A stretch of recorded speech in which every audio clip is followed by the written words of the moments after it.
So today we're going to talk about sector area and arc length. And the first thing we're going to talk about is a sector of a circle. So a sector of a circle is going to be bounded by two radii and then also their arc. So we're just going to highlight some pieces here. So this is going to be the sector ACB, right? Now, we can find the area of that sector using what we know about the area of a circle. So if you look at this formula, you see the pi r squared that is from the area of the circle, and then you're multiplying it by this proportion. So this proportion is representing the degree of the circle over the total degree. So there's 360 degrees of the circle. Whatever portion of the circle that is, you multiply by the area. Okay, so if you want to find the total area, it's pi r squared. If you want to find the area of a sector, it's pi r squared multiplied by the proportion of the degree of the sector over the degree of the circle. So for example 1, it says to find the area of each sector, and then we're going to give our answer in terms of pi and round it to the nearest hundredth. So we're going to do both. So first I'm going to write my formula. So if I'm finding the area of the sector, oops, not over, I'm just going to have pi r squared, and then it's m degrees over 360 degrees. Okay, so for my r, Jared, what am I going to plug in for r here? 12. So 12 is my radius. Okay, and then Ella, what am I going to plug in for my m? 131. Good, so it's 131 degrees over 360. So if I'm going to do this in terms of pi, first, I'm just going to square the 144. And then remember, when you are multiplying a whole number by a fraction, you only have to multiply the whole number by what part of the fraction? The top. And then a lot of times you've been reminded that you can just do what with the bottom? Like put a 1 over it so that you multiply 1 by the bottom there. Okay, so if I multiply 144 by 131, I get a very large number, 18,864 over 360, and then I'm going to put my pi with it. And then what I have to do now is try to reduce, okay? So this has to be in reduced form. So if it's in terms of pi, it has to be a reduced fraction. Now, you can reduce at this step, which you're going to see might take a little bit more work, or you could try to reduce here as well because you're working with smaller numbers. So let's try to find a number that goes into both of these. Now, we know 2 goes into both of those, but that might take a while. Can we try another multiple of 2 that might go into both of them? I might try, like, see how this is 360? I might try 36, because 36 times 10, right? So 18,864, let's see. Oh, it does go in there. But can you see how you can pick out that 36 right away, that 36 is a factor? Because it's 36 times 10. Well, see how it just has the 0 on the end? So 36 times 10 would be a good one. You don't have to do that. You could start with the 2's. Or you could try 4. Okay, so if you divide both of them by 36, like I said, 360 divided by 36 is going to be 10. This is going to be 524. How do I know I can reduce it again? They're both even, right? Okay, so yeah, so 2 has to go into both of them. So if I divide by 2, 10 divided by 2 is 5. And then if I do half of 524, what's half of 500? 250, half of 24? 12. So this is going to be 262 pi. Okay, now what's the only thing that goes into 5? 5. Is 5 going to go into this? No. How do you know right away? It has to end in either a 0 or a 5. And since it doesn't, we know that this is going to be our reduced form. Okay, so again, it has to be reduced. Okay, well, now what I can do is I can evaluate. Okay, so I have 262 pi divided by 5. So I can do 262 times pi divided by 5. And it says to round to the nearest hundredth. Okay, so it'd be 164. It says 0.619. So if it's 619, this is going to round up to 0.62. And these are both going to be meters squared. Okay, so in terms of pi, and then rounded to the nearest hundredth. Okay, questions for me on those? All right, let's go to the next page.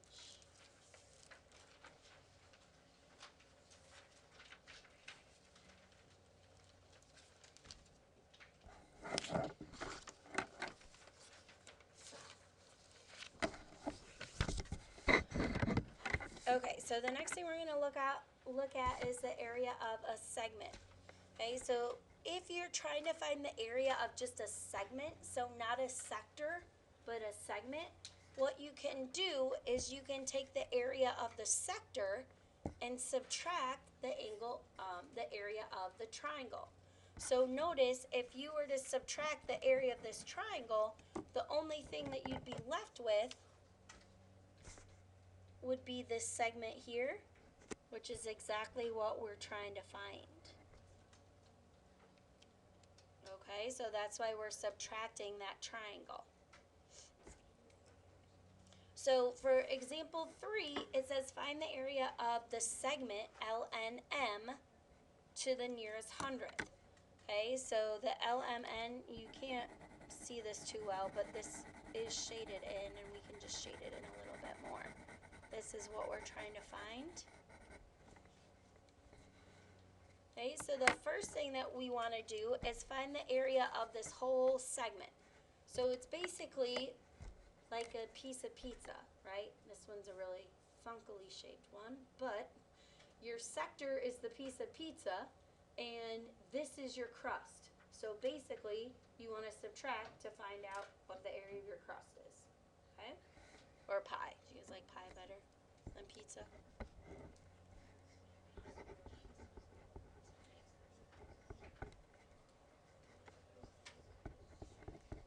Do you guys love the crust on your pizza? No?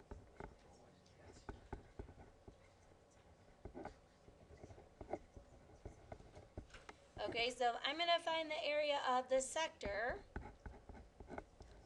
I'm going to plug in my radius, which is given to me as 9. And then my M value is going to be the 120. So remember, this is 120. If this is the arc, that's the same as the central angle. So remember how I said if you want, you can reduce earlier on? This would be a good time to do it, because look at 120 over 360. What is a number that you know goes into both of those? 10. Because yeah, 12 will do that too, and I would do that next. So the first thing I would notice is, oh, if I have 120 over 36, I know that if I divide by 10, I have 12 over 36, and 12 goes into both of those, right? How many times does 12 go into 36? 3. So this is just going to reduce to 1/3. That way when you're multiplying, it's going to be a little bit easier. So 81 times 1/3 is like 81 divided by 3. How many times does 3 go into 8? 3 goes into 8 2 times, right? Because 3 times 2 is 6. 8 minus 6 is 2, 21. How many times does 3 go into 21? 7.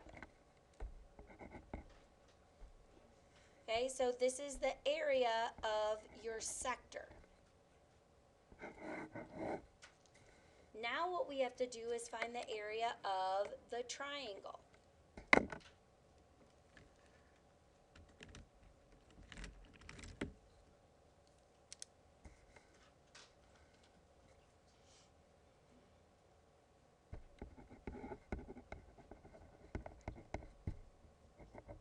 Okay, so we know to find the area of the triangle, we have to do 1/2 times base times height. Okay, what I'm going to do is I'm just going to draw this triangle in this space.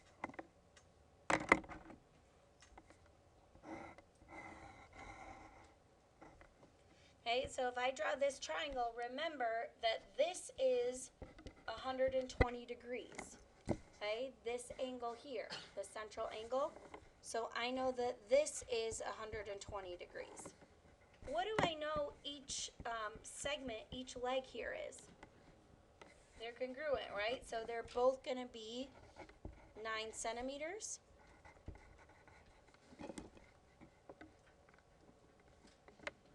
And these are, so if they're both 9 centimeters, you know this is what kind of triangle? It's isosceles. So if this is 120, what are each of these going to be? 30.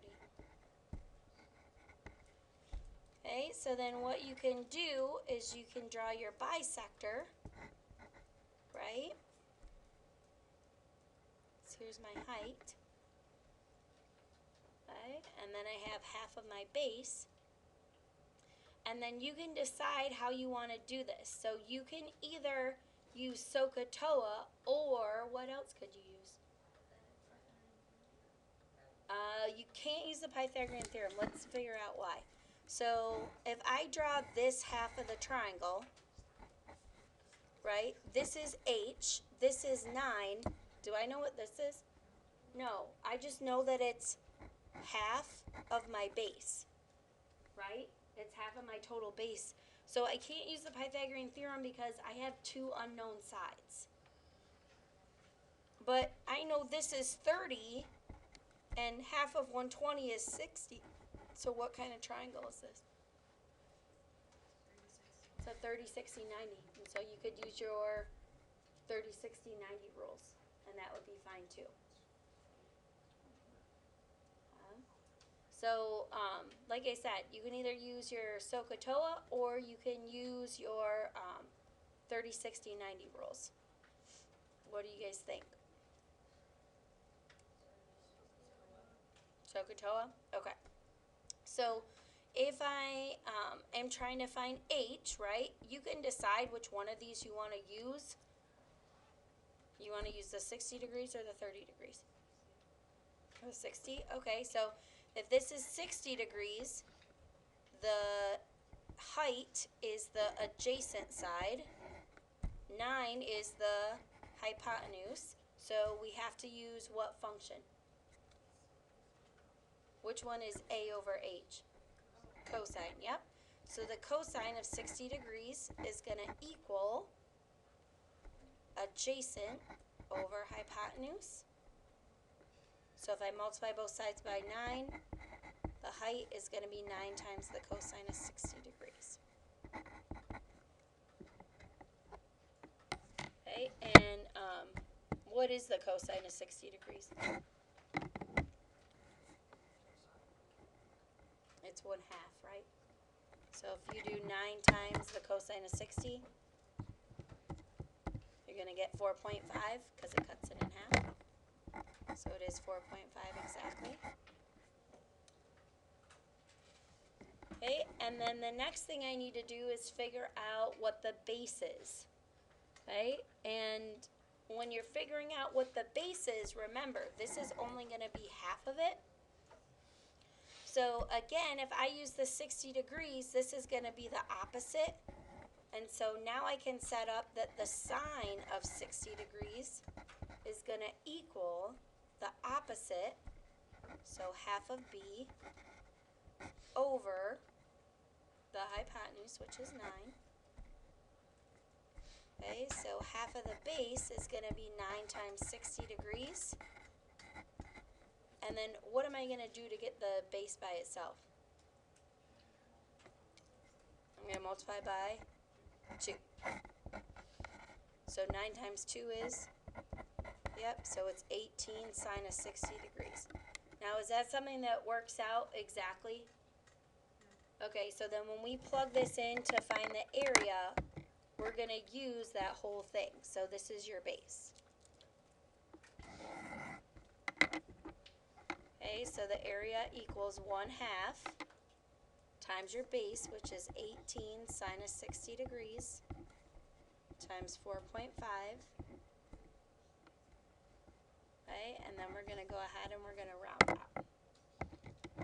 Okay, so 18 sine of 60 times 4.5 times 1/2. And that should give you approximately 35.07 centimeters squared. This is centimeters squared.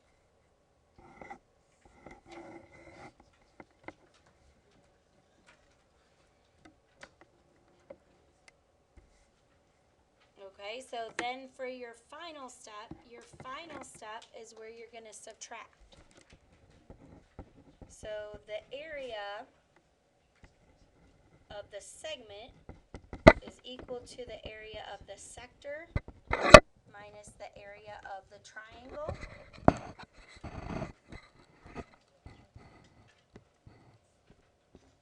So you have 27 pi minus 35.07. Okay, so what I'm going to do is 27 pi minus second answer, so I get the most exact value as possible. And it says rounded to the nearest hundredth. So 748 means it's going to be rounded to 0.75 centimeters squared.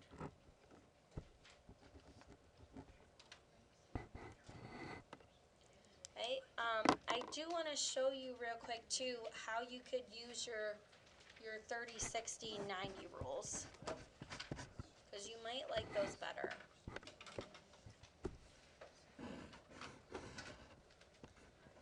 Do you guys remember what the rule is? The hypotenuse is double the short leg. Okay, so if 9 is your hypotenuse, you just have to do half of it for the short leg, which is where you would get your 4.5. And then the long leg would be 4.5 times the square root of 3. But remember, that's only half of it. So if that's only half of it, you have to multiply this by what? 2. So the base would be 4.5 root 3 times 2. Which would be 9 root 3. Okay, so to find the area, you would just do 1/2 9 root 3 times 4.5. Right, so then we would do 9 root 3 times 4.5 times 1/2. And then see how we get the same thing? 35.07. I personally, if you know your rules well, then I feel like that's a lot quicker. Okay, so just something to think about there. All right, and then the next thing we're going to talk about is the arc length. So before, we've been doing the area of a segment. The arc length is related to the perimeter, which in a circle, what do we call the perimeter? The circumference. So the arc length is the distance along an arc, and then that's just measured in linear units. So when you're trying to find that, this is what you're finding. Okay, and then look at your formula. So 2 pi r, that should look familiar. That's the formula for what? Yeah, that's the formula for the circumference. And then you're just going to multiply that by m over 360. So when you're trying to find the arc length, this one says give your answer in terms of pi and round it to the nearest hundredth. So we're going to do both. Okay, so what we're going to find is FG. So let's highlight that so we know what we're going to find. Okay, so the length is going to be 2 pi r times m over 360. And Kaylee, what's my radius for this one? Good. Okay, Logan, what's my m value? 134. Now, sometimes they might give you the opposite value, like they might give you this. If they gave you the major arc here, how would you find out what that little arc was? Yeah, do what? Yeah, subtract it from 360. So 2 times 8 is 16, so 16 pi times 134 over 360. So see how this is one where I would probably reduce it first here? Because if you have 134 and 360, what do you know goes into both of them? Well, you know 2 goes into both of them. Yeah, do you want to see if 4 goes into 134? No? What would be another good one to try? Besides 4. I try 8. Okay, so maybe I just want to cut it in half. So if I cut it in half, what's half of 360? What's half of a circle? 180. And then if I cut 134 in half, half of 100 is 50. What's half of 34? What's half of 34? 17. So if I add them together, I get 67. Okay, so see how I have the 16 here? Let's see if 16 goes into 180. Nope. Okay, so what's another good number?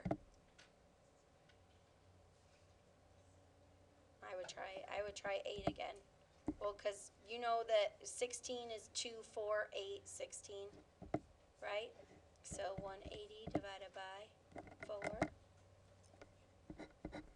Okay, so 4 goes into 16 4 times. 4 goes into 180 45 times. So now I can multiply. I'll do 4 times 67, which is 268 pi over 45. Okay, and then because I've already tried to reduce both of these, I know that this is going to be the reduced form. And then let's go ahead and find out what that is as a decimal. So 268 pi divided by 45. And it says to round to the nearest hundredth. So it's 709, which means it's going to be 701. And then this is length, so it's just going to be centimeters. Okay, so not centimeters squared. And if you weren't sure if this was already reduced, just think of the factors of 45, right? 5 and 9, 145, 315. So you can try to divide those in there. A lot of them are going to end in 5 though, and you know 5 can't go in here. So then you would know that you don't have any common factors. Okay, your homework for tonight is a worksheet, so I will pass that out to you.